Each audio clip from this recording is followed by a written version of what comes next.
At my daughter's wedding, she held my arm and whispered firmly, "Dad, please let Mom and Uncle Elric be together." I raised her for 20 years, giving her my all, only to end up with the words, "They are the real family." A sharp pain struck my heart, my vision went dark, and when I opened my eyes again, I found myself back 10 years ago, on the day of my divorce. My wife Blair threw the divorce papers in front of me, her tone icy cold, "Our daughter stays with me. You get out." I looked at her, suddenly smiled, picked up the pen, and signed my name without hesitation. "All right, I'll give her to you as well." Chapter 1. Oberon, sign it. The icy voice yanked me back to reality from my days. Before me was Blair's face, adorned with exquisite makeup, still carrying that familiar impatience and disdain, as if looking at a piece of dead weight. She tossed the documents onto the coffee table with a sharp thud that pierced my eardrums. It was the divorce agreement. My pupils instantly contracted, my heart felt as if gripped by an invisible hand, and even my breath caught in my throat. This was our cramped and oppressive living room. In the wedding photo on the wall, our younger selves smiled stiffly, like a farce that had long been destined. I'm back. Back to 10 years ago. Just a moment ago, I was standing at my daughter Edith's wedding ceremony. I gave everything I had to give her a grand and splendid wedding, personally escorting her down the red carpet. But just as the host asked her what she wanted to say to her father, she held the microphone and, in front of all the guests, tearfully looked at Elric in the audience. "Dad, you should be the happiest today since I'm getting married. But I know you've always had regrets in your heart. I hope you can let Mom and Uncle Elric be together. Uncle Elric has been by Mom's side for so many years, it hasn't been easy for him." With a thunderous crash, my world completely collapsed. The guests' whispers felt like countless steel needles, piercing densely into my ears. I saw it clearly. Blair and Elric were tightly embracing each other below the stage, their faces filled with the emotion and fulfillment of having achieved their long-awaited wish. So, my 20 years of hardship and sacrifice were nothing more than a stepping stone for the great love of their family of 3.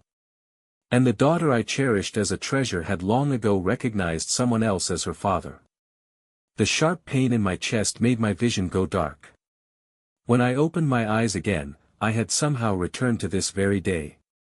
"What are you staring at? Don't think that dragging things out will change anything." Blair crossed her arms, looking down at me with disdain.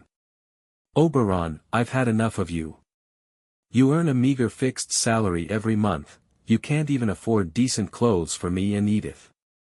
Elric can give me what I want, and you can't. The same old story again." In my previous life, it was these very words that drove me to frantically start a business and make money, ultimately ruining my health and leaving me with a body full of ailments. I lowered my eyes and looked at the agreement. It was written clearly in black and white, marital property, this house with an outstanding mortgage would go to her, and custody of our daughter Edith would also go to her. As for me, I would leave with nothing, stripped bare. In my previous life, when I saw this agreement, I nearly went mad. I couldn't bear the thought of losing my daughter. I knelt on the ground, begging her desperately, pleading with her not to be so cruel. Blair, annoyed by my persistence, eventually relented and granted me visitation rights, but only on the condition that I pay exorbitant child support every month. For my daughter, I gave it my all, even at the cost of half my life. But what was the result? The daughter I raised with my own hands ended up plunging a knife straight into my heart. "What's the matter?" stunned.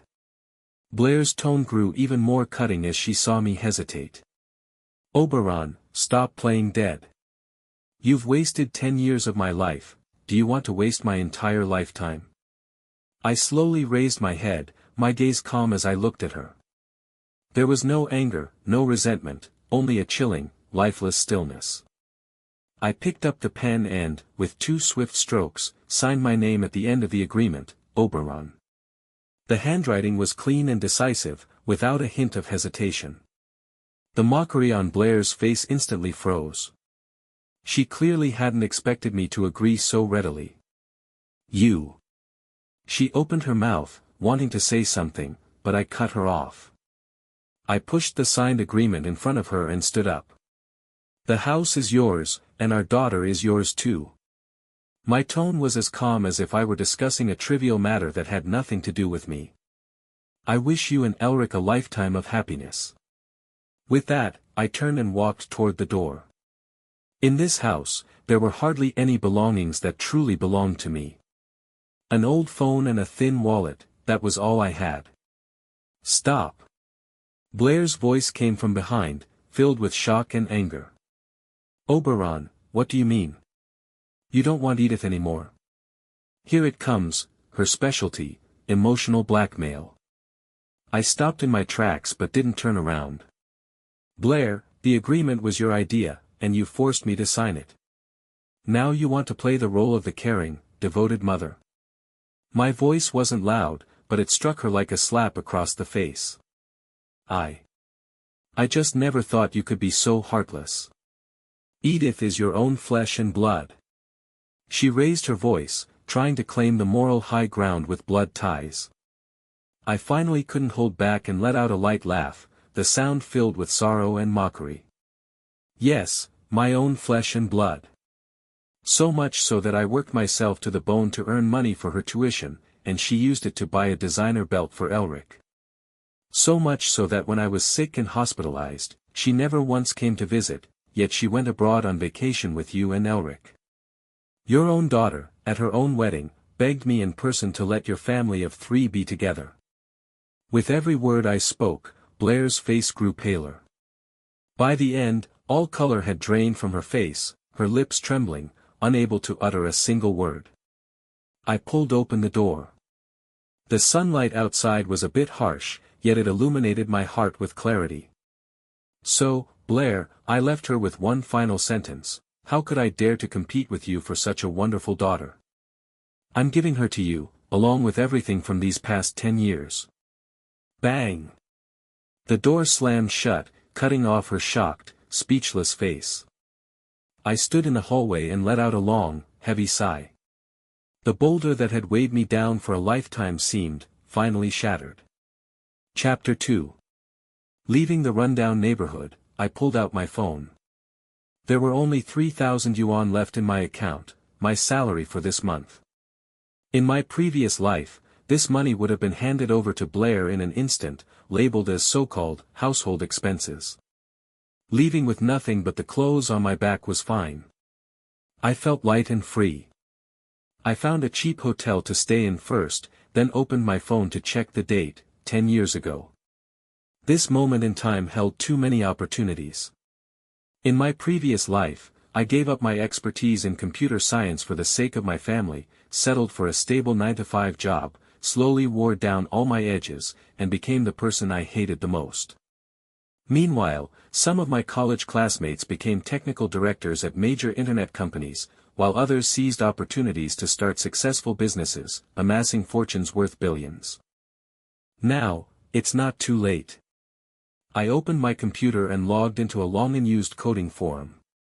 With memories of the next 10 years, I knew clearly that an AI algorithm model named Deep Blue would emerge next week, completely reshaping the entire industry landscape. And its core underlying logic, in this lifetime, no one had fully deciphered it yet. But I could. In my previous life, I spent almost the latter half of my life studying this algorithm, but I was hindered by a lack of capital and opportunities. Now, the opportunity is right before my eyes. I spent 2 days and 2 nights, working without rest, to write the optimization plan for the Deep Blue algorithm, along with a small demonstration program, and anonymously sent it to the top domestic tech company, Genesis. After completing all of this, I collapsed into bed and fell asleep. I woke up again, startled by the urgent ringing of the phone. It was an unfamiliar number. I answered, and a crisp, efficient female voice came from the other end, unable to conceal her excitement. "Hello, may I ask if this is Mr. Oberon?" "I am Daphne, the assistant to the CEO of Genesis Group. Our CEO would like to meet with you." "I'm here." My heart is calm, my tone steady. "Sure. Half an hour later, at the most upscale cafe in the city center, I met Daphne. She was even more stunning than she sounded on the phone, dressed in a well-tailored professional suit, her long hair tied up, exuding an efficient and elegant aura. The moment she saw me, a flicker of surprise flashed in her eyes. Clearly, she hadn't expected the person who wrote the groundbreaking algorithm to be just a young man in a plain t-shirt and jeans. "Mr. Oberon, hello." She quickly regained her professionalism and extended her hand. I shook her hand gently. "Hello, Daphne. Oberon, our technical department has evaluated your optimization plan, it's simply a work of genius." Daphne didn't hold back on the praise. "It could advance our R&D process by at least 5 years." I picked up my coffee and took a light sip. So, our CEO wants to buy out your plan. Name your price." She handed me a blank check. In my previous life, I could only dream of such an opportunity. But now, I want more. I pushed the check back. "I'm not selling." Daphne was stunned. "Oberon, are you dissatisfied with the price?" "No." I looked her straight in the eyes, enunciating each word clearly and firmly.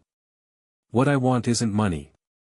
It's 5% of Genesis's shares and the position of head of an independent project team." Daphne's breath hitched. Shares in Genesis were priceless treasures, hard to come by even with a fortune. For a young man she had just met less than 10 minutes ago to ask for 5% right off the bat was nothing short of audacious. "Oberon, this request." She looked troubled. "Daphne, all you need to do is relay my words exactly as they are to your CEO, I interrupted her, my tone calm yet carrying an undeniable confidence. "He will agree. Because what I'm offering him is the throne of Genesis for the next decade." Daphne gave me a deep, searching look before finally nodding. "All right, I'll go report it now." She stood up and left, walking hurriedly. I knew I had bet right. Just then, my phone rang. It was Blair. I swiped to answer, but before I could speak, her barrage of questions came crashing down. "Oberon, where the hell have you been? Not a single call in 2 days. It's time to pay for Edith's tutoring class today, did you forget?" Her tone was matter-of-fact, as if we had never divorced.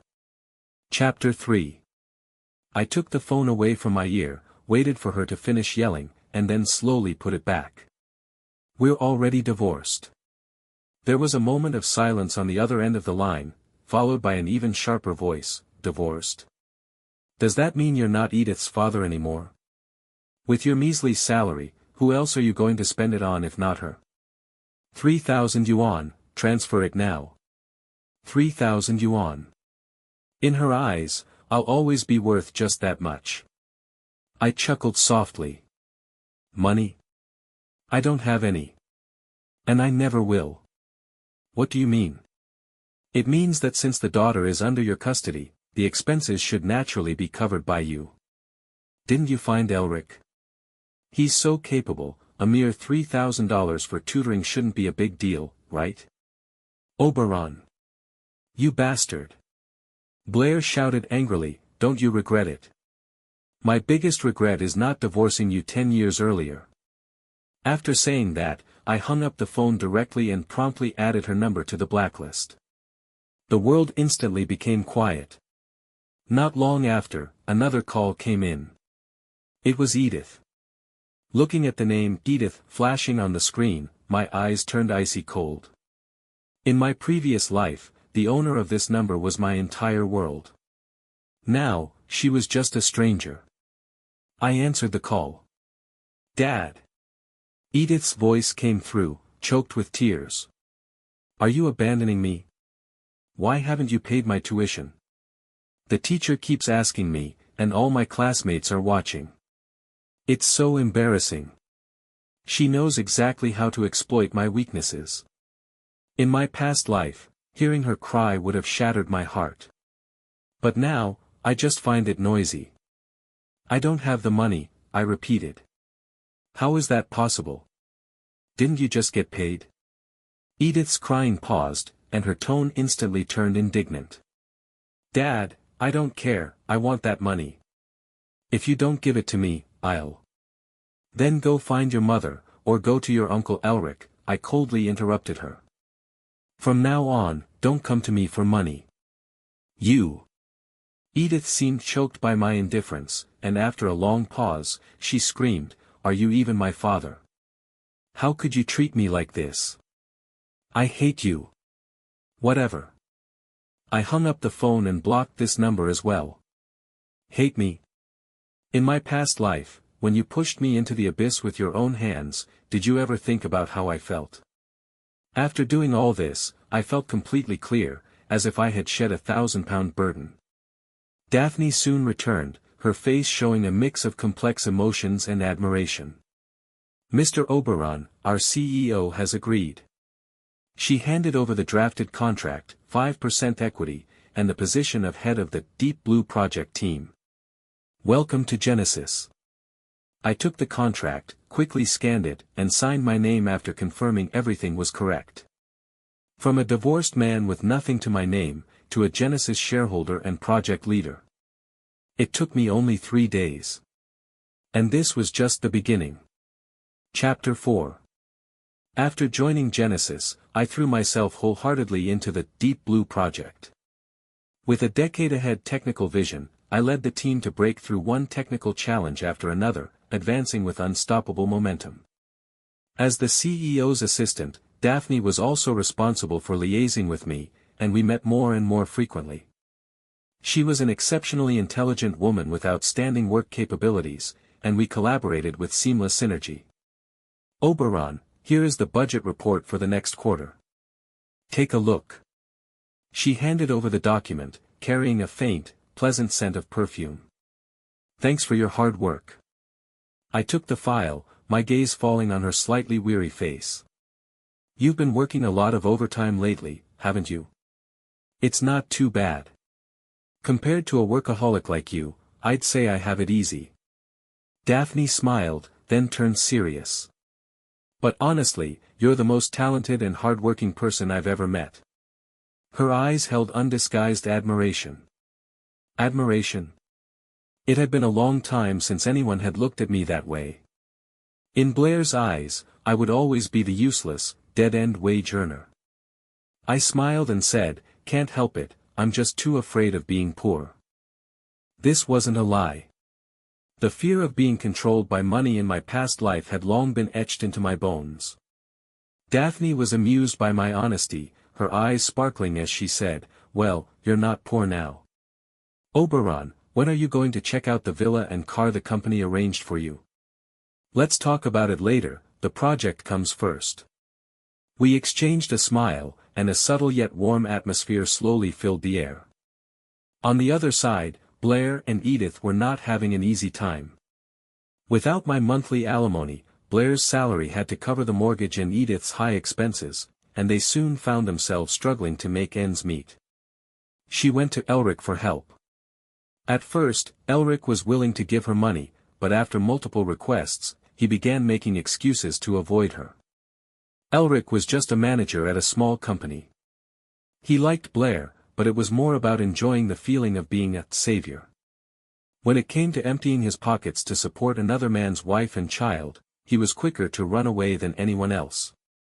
One day, Edith took a liking to the latest model of a smartphone and pestered Blair to buy it for her. Unable to afford it, Blair refused, and Edith threw a tantrum at home, crying and making a scene. "It's all Dad's fault. He's an ungrateful wretch. We don't want him anymore, and he won't even give us living expenses. He must be living a miserable life now. Serves him right."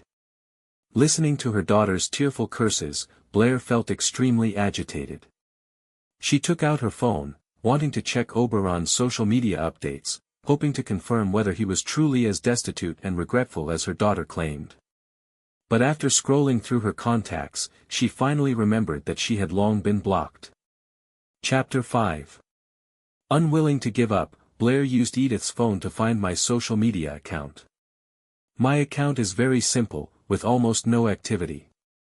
The latest post is still a forwarded motivational article about how to be a good father from before the divorce. How ironic. Blair looked at that post, a scornful smile curling at the corner of her lips. Playing the good guy. She casually clicked on my profile picture. Then, she froze. My profile picture had changed. It was no longer Edith's 100-day photo, but a confident solo shot, a spacious, bright office with floor-to-ceiling windows, skyscrapers standing in neat rows outside. I was wearing a tailored suit, sitting behind a desk, my gaze sharp, a faint smile on my lips. It was a kind of confidence, a sense of control she had never seen before. Was this, still the same spineless Oberon? For the first time, an indescribable sense of panic surged in Blair's heart. Refusing to believe it, she clicked on my profile again. In the job title section, it was clearly written, Genesis Group, Deep Blue Project, Lead. Genesis. That was the city's renowned tech giant. Blair's breath hitched, and her phone nearly slipped from her hand. How could this be? How could that useless man she had kicked to the curb possibly have joined Genesis and become a project lead? It must be fake. He must have photoshopped it to save face. Yes, that had to be it. Blair desperately tried to comfort herself, but that unease clung to her heart like a vine, tightening its grip with every passing moment. She decided to see for herself. The next day, she dressed up meticulously and arrived at the Genesis Group building in high heels. Gazing up at the towering, magnificent structure, she took a deep breath and walked inside. "Hello, who are you looking for?" the receptionist politely stopped her. "I'm here to see Oberon," Blair said, trying to sound as haughty as possible. "I'm his wife." "Mr. Oberon's wife?" The receptionist was taken aback for a moment, then smiled and said, "All right, please wait a moment. I need to verify this." The receptionist dialed the internal line. Blair stood to the side, feeling both nervous and expectant. She hoped the receptionist would tell her, no such person found, proving that Oberon was just boasting. But a few seconds later, the receptionist hung up the phone and gave her an apologetic smile. "I'm sorry, ma'am. Mr. Oberon's assistant said that Mr. Oberon is unmarried and doesn't know you. Moreover, Mr. Oberon is currently in a meeting and cannot be disturbed without an appointment." The receptionist's words felt like a bucket of ice water poured over her from head to toe. Unmarried? Doesn't know her? The strange looks from the people around made her feel like a clown. Her face instantly flushed bright red, and she fled the Genesis building in utter embarrassment. Chapter 6. Blair's appearance didn't cause any ripples in my life. When Daphne reported it to me over the phone, I just gave a faint, "Should we have the security department handle it?" Daphne asked. "No need, just a clown jumping around." After hanging up, I continued to bury myself in my work, completely unaffected. A month later, the Deep Blue Project achieved a breakthrough, and the company decided to hold a celebration banquet at the city's most luxurious 5-star hotel. As the project leader, I was naturally the center of attention. On the night of the banquet, I wore the Armani suit personally chosen by Daphne and attended with her. She was dressed in a starry blue evening gown, elegant and noble. Standing together, we drew countless admiring glances. Business elites came forward one after another to chat and toast, their words filled with flattery and ingratiation. I handled the socializing with ease. This feeling was both unfamiliar and familiar. In my previous life, I could only see these big shots on television. Just then, a discordant voice rang out, "Well, if it isn't Oberon." I followed the sound and saw an unexpected person, Elric. He was standing not far away, arm in arm with Blair, wearing a feigned look of surprise. Blair also saw me, and Daphne beside me. When her gaze fell on Daphne's expensive gown and our clasped hands, her expression instantly became incredibly complex, a mix of jealousy, resentment, and unwillingness. Elric had clearly come looking for trouble on purpose.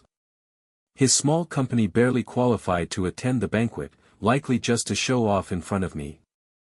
Oberon, what are you doing here? Have the standards for waitstaff here really dropped so low?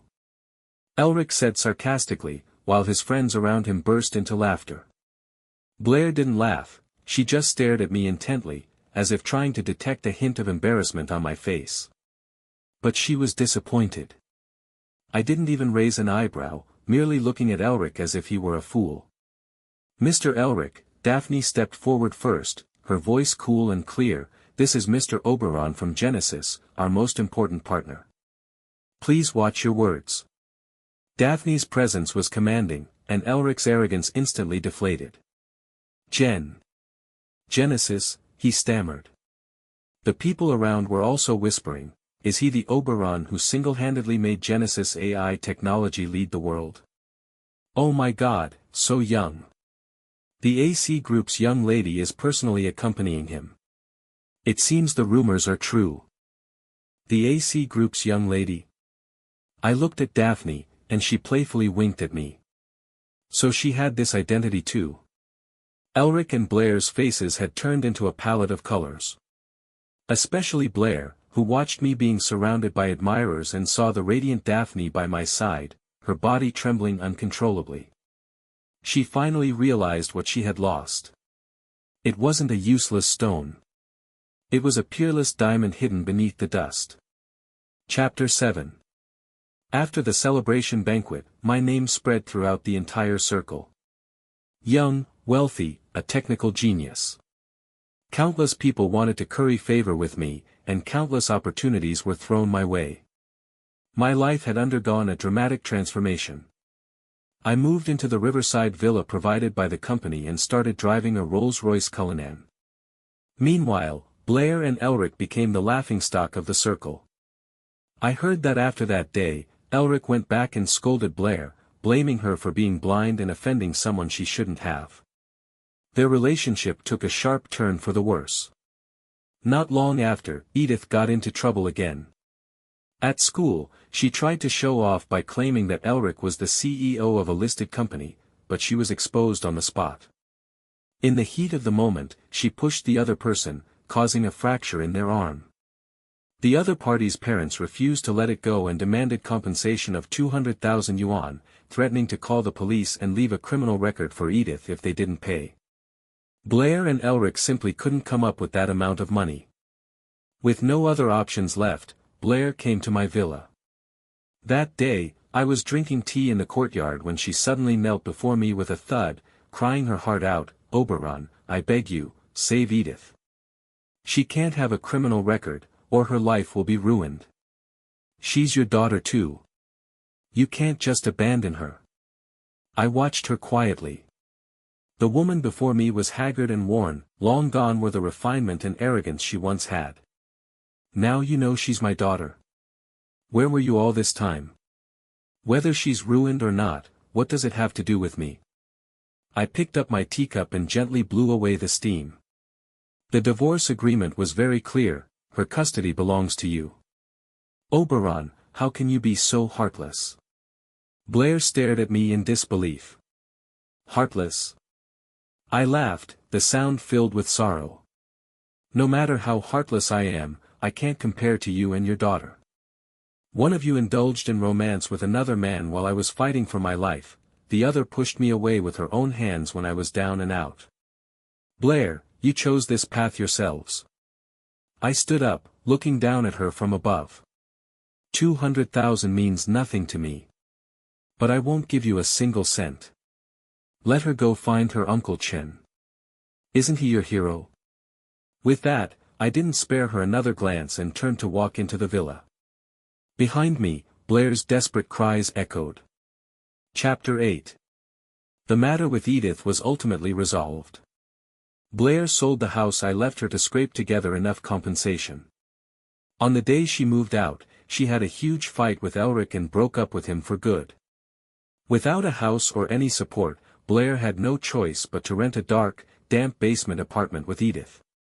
Edith couldn't bear such hardship and argued with Blair all day long, causing their mother-daughter relationship to hit rock bottom. As for Elric's company, because he had offended me, it was completely blacklisted by Genesis and soon went bankrupt. Burdened with debt, he slunk away from the city in disgrace. All this news was told to me by Daphne. After hearing it, I simply nodded faintly, feeling not the slightest ripple in my heart. Evil people will always meet their match. My career, however, was flourishing. Deep Blue AI officially launched, causing a global sensation. As a core figure in the project, I was interviewed by the Financial Channel. On television, I spoke confidently and with great enthusiasm. In that basement, Blair and Edith were huddled around a small table, eating instant noodles. The sound from the TV made them both look up. When they saw the familiar yet distant figure on the screen, mother and daughter were both stunned. "Dad!" Edith murmured, her eyes filled with shock and regret. The instant noodle cup in Blair's hand clattered to the floor, spilling broth everywhere. She stared fixedly at the radiant version of me on the TV, tears streaming uncontrollably down her face. So, she had been so utterly mistaken. So, the one she had pushed away with her own hands was the greatest treasure of her life. Chapter 9. After the exclusive interview aired, my value soared. I founded my own tech company, and Daphne resigned from Genesis to come and help me. We were no longer superior and subordinate, but partners fighting side by side. Our feelings also quietly deepened day by day through our daily interactions. Blair began frantically calling and messaging me. At first, it was curses, then accusations, and finally pleas. "Oberon, let's get back together, for Edith's sake. I know I was wrong, can you give me another chance? As long as you come back, I'm willing to do anything." I didn't reply to any of them. She went to my company to block me, but was stopped by security at the door. She cried and shouted like a madwoman at the entrance, drawing countless onlookers. Daphne frowned and asked me, "Do you need me to handle this?" I shook my head. I took out my phone and, in front of everyone, dialed Blair's number. She saw the caller ID and immediately stopped crying, answering with a tearful yet ecstatic voice, "Oberon. You finally decided to talk to me." "Blair." My voice, amplified through the speakerphone, echoed clearly across the room. "I called to tell you 3 things. First, we are already divorced and have no ties. Please stop harassing me. Second, Edith is 18 years old, an adult. Her life is her own responsibility. Third," I paused, looking at Daphne beside me, gently taking her hand, "I'm getting married." On the other end of the phone, there was a deathly silence. Then, a heart-wrenching scream followed. I hung up the phone and said to the security guard, "If you see her again in the future, call the police directly." With that, I took Daphne's hand and walked into the company building under the envious gazes of everyone. Beg me? Too late. Chapter 10. Edith's 18th birthday arrived. In my previous life, to give her a respectable coming-of-age celebration, I maxed out my credit cards, booked a high-end restaurant, and invited all her classmates. Yet, throughout the entire event, she was busy interacting with Elric, leaving me on the sidelines like an insignificant bystander. In this life, I had almost forgotten which day her birthday even fell on. That was until I received a call from an unfamiliar number. It was one of Edith's classmates. "Uncle, hello, today is Edith's birthday. Why haven't you come? She's sitting all alone in the corner, looking so pitiful." Pitiful? I don't need to think to know that this phone call was orchestrated by Edith, trying to use public opinion and sympathy to force me into compliance. She brought this misery upon herself, I replied calmly before hanging up the phone directly. At the birthday party, Edith waited all night but never saw me show up. She became the laughingstock of all her classmates. "Edith, isn't your dad an executive at Genesis? How come he didn't even show up for your birthday? That's right, didn't you say he loves you the most?" Edith, overwhelmed with shame and anger, rushed out of the restaurant and called me, screaming hoarsely, "Oberon. Why didn't you come? Do you know how humiliated I was today? Are you trying to drive me to my death? You drove the father of the past to his death, I replied coldly. Just then, Daphne's gentle voice came from beside me. Oberon, have you chosen the ring? I turned around and gently slid a dazzling diamond ring onto her ring finger. It's beautiful, I said, lowering my head to kiss the back of her hand. This scene was clearly broadcast live on the large screen in the square not far away. It was a grand event, and my proposal to Daphne was the grand finale. The entire city was watching. On the other end of the phone, Edith's cries abruptly stopped. She must have seen it. She saw the father she had always looked down on, standing at the pinnacle of the world, making a lifelong promise to another woman.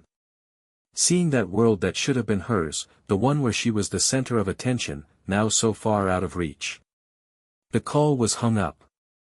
I knew that at that moment, something in the hearts of that mother and daughter had shattered completely. This was the gift I gave her for her 18th birthday, a coming-of-age present. The regret that gnaws at your gut is the moment the truth comes to light, and it's also the day when it's already too late for remorse. Chapter 11. From then on, Blair and Edith completely vanished from my world. I heard they left this city. Blair found a job as a supermarket cashier, working from dawn till dusk, struggling through each day. Edith didn't get into college and entered society early, working in a factory, her former arrogance and sharp edges worn down by reality. They finally began to pay the price for their own lives. Sometimes, in the depths of midnight, I would think of my past self who had poured all his heart and soul into them. But it felt like a distant dream, leaving only a faint shadow upon waking. I no longer hate them. Because they no longer deserve to occupy any of my emotions. Indifference is the most thorough form of revenge. My company with Daphne successfully went public, becoming a rising star in the tech world. Our career grew bigger and bigger, and our lives were filled with sunshine and love. She understood all my ambitions and supported every decision I made. Being with her, I finally understood what it feels like to be loved, such a warm feeling. I realized that home could be a warm harbor, not a suffocating cage. Chapter 12. 3 years later, Daphne and I held our wedding on a private island. Sunshine, sandy beaches, ocean waves, everything was so perfect it felt unreal. All my family and friends were present to offer their blessings. I looked at Daphne in her pure white wedding dress before me. She was as beautiful as an angel, her eyes filled with tenderness and love. At the moment we exchanged rings, it felt as though 2 lifetimes were overlapping before my eyes. In my previous life, I died of a broken heart at my daughter's wedding. In this life, at my own wedding, I have been reborn. Oberon, I love you. Daphne looked at me, tears glistening in her eyes. I love you too. I held her tightly. In the distance, seagulls flew across the azure sky. My brand new life had only just begun. As for those people and events from the past, let them fade away with the wind.